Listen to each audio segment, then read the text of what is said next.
Hello friends, welcome to Sweta's home. ముందుగా మీకు మీ కుటుంబ సభ్యులకి నవరాత్రి మరియు బతుకమ్మ పండుగ శుభాకాంక్షలు. విలేజెస్ టౌన్స్ లో ఉండే వాళ్ళకి బతుకమ్మను చేయడానికి చాలా రకాల పువ్వులు దొరుకుతాయి. కానీ సిటీస్ లో ఉండే వాళ్ళకి అన్ని రకాల పూలు దొరకవు కదండి. మన దగ్గర ఉన్న వాటితోటి మనం ఎలా బతుకమ్మని తయారు చేయాలో చూద్దాం. నేను బతుకమ్మని తయారు చేయడానికి ఇవి సిద్ధంగా చేసుకున్నాను.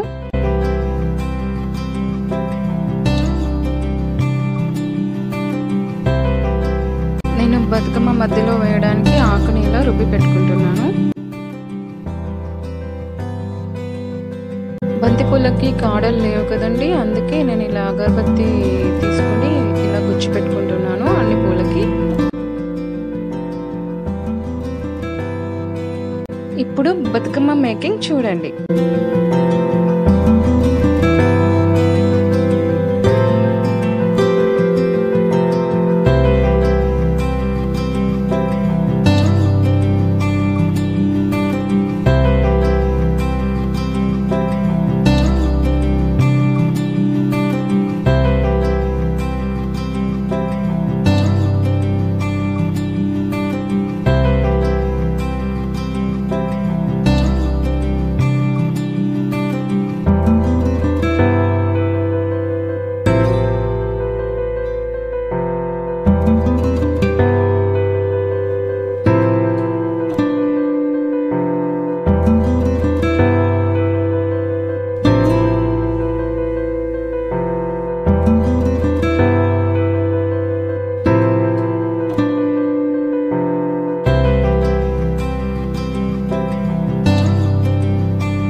ఒక్క బతుకమ్మని చేయకూడదండి, ఎప్పుడూ తల్లి బతుకమ్మ బిడ్డ బతుకమ్మ రెండూ చేయాలి.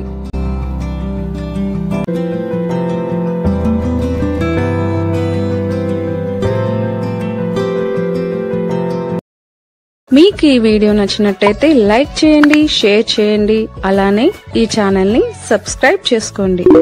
Thank you for watching.